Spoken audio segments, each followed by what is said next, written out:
Hey guys, what's up? So it's already July, meaning vacation and summer for the North Hemisphere. Here is just winter, but summer for you, yay! And that means June wrap up. So last month I read 8 books and 1 novella, and I shall let you see them right now. So let's get started. So first, last month, I can't believe it, but I finished the Vampire Academy series and I read the 2 last books in the series, Spiritbound and The Last Sacrifice, and I just can't believe it's over. Needless to say, they were amazing. 5 out of 5 stars. I got so sad because it ended, and oh my god, Vampire Academy is one of my favorite series of all time now. I can't believe I finished reading all the books and now I just get to reread them but not experience them for the first time, and ouch, my heart.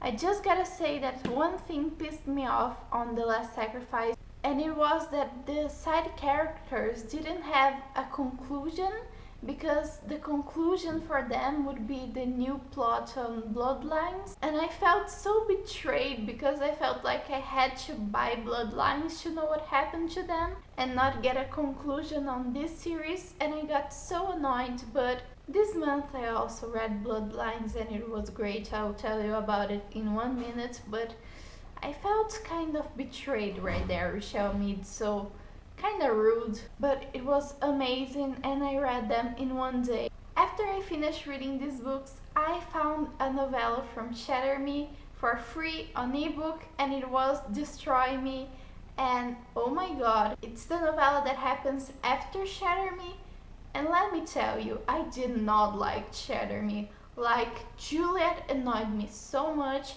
I can't stand poetic writing, but then I read Destroy Me, and it was from Warner's perspective, and I loved it. In this novella, we don't get the poetic writing and stuff. We get Warner's point of view, which is objective and straight to the point, and I loved it.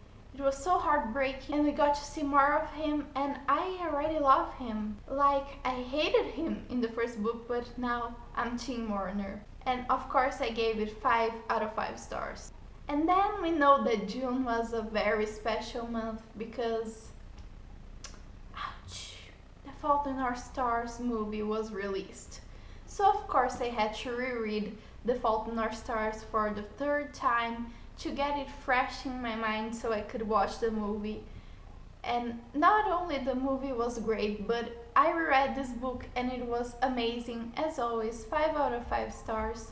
One of my favorite books of all times. I love rereading books, like, precious. And then when I was feeling a little less betrayed by the ending of The Last Sacrifice, I ordered Bloodlines. We got a new main character that I can't really talk about if you haven't read the Vampire Academy series, because I don't want to spoil anything for you, because going in blind to the series is amazing.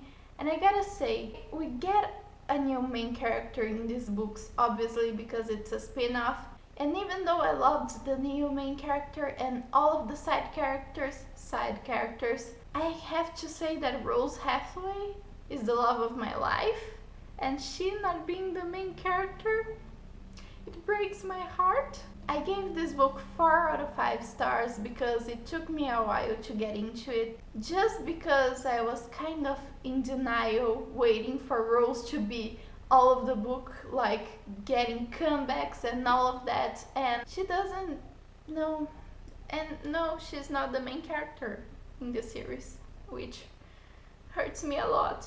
But I'm okay. I got into it, I loved it, I gave it 4 out of 5 stars.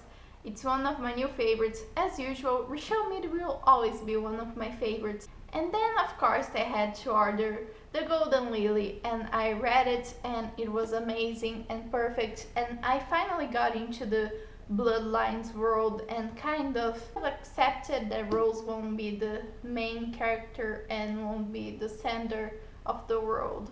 And Rose is my baby. But okay, I loved it.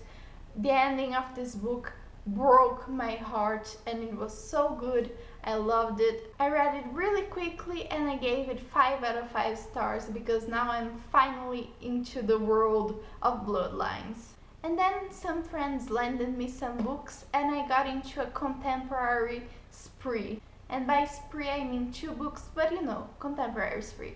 The first book I read was Flipped by Wendelin Van Draanen, and this one I can't tell you the plot.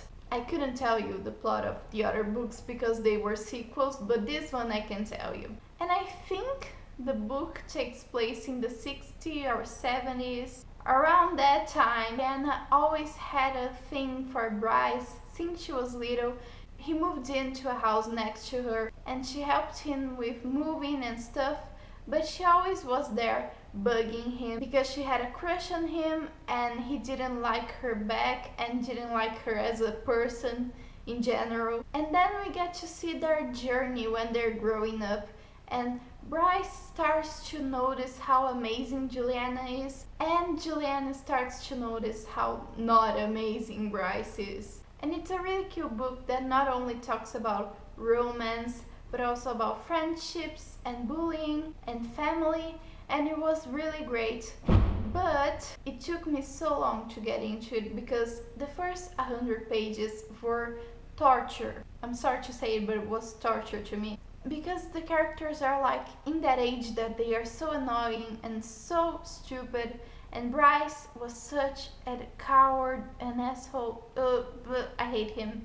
But then he got it right. But until then, but then when they got their shit together, it was amazing. I flew through the book and it's a really short read. It has like 200 pages, but the first half was annoying. So I gave it 3 out of 5 stars on Goodreads. And also the book has a movie adaptation which was really cool and I really loved it. Next I got together with a friend so we could watch Brazil play in the World Cup, and then we just kind of left in the middle of the game and went to her place and just kept talking, and I stared at her books and she lended me one, and it is Why We Broke Up by Daniel Handler, who's also the author of a series of unfortunate events that I have not read, but everyone knows about it, so there's that. And the title kind of speaks for itself, but the way this book is told is so amazing. It's in the perspective of this girl who, in the process of getting over her ex-boyfriend, she writes him a letter and gives him a box of all the things that were theirs, like that reminded her of their relationship. And in this letter she's so sassy and so amazing, and this character was great. I just had one problem with this book. The writing sometimes was a bit confusing for me because I'm a slow person, so I didn't quite get it and had to reread it a few times. But aside from that, it was an amazing book and I gave it 4 out of 5 stars on Goodreads. And the last book I read this month was actually a review book. The author sent me to review it and it's called Sparks, and I did a review on it. You can check the description for my full review on it so you can know my thoughts and the plot a little better. But basically it's a superhero book in which the main character finds out he has cancer, but around that same time he gets struck by lightning and gets powers from it. And it was really interesting and really different from what I've read before, because I haven't read any superhero books aside from this one, and I gave it 3 out of 5 stars, and you can know more about it on my review. So those were the books that I read in June. I hope you liked this video. Let me know what you've been reading, and I hope to see you later. Bye!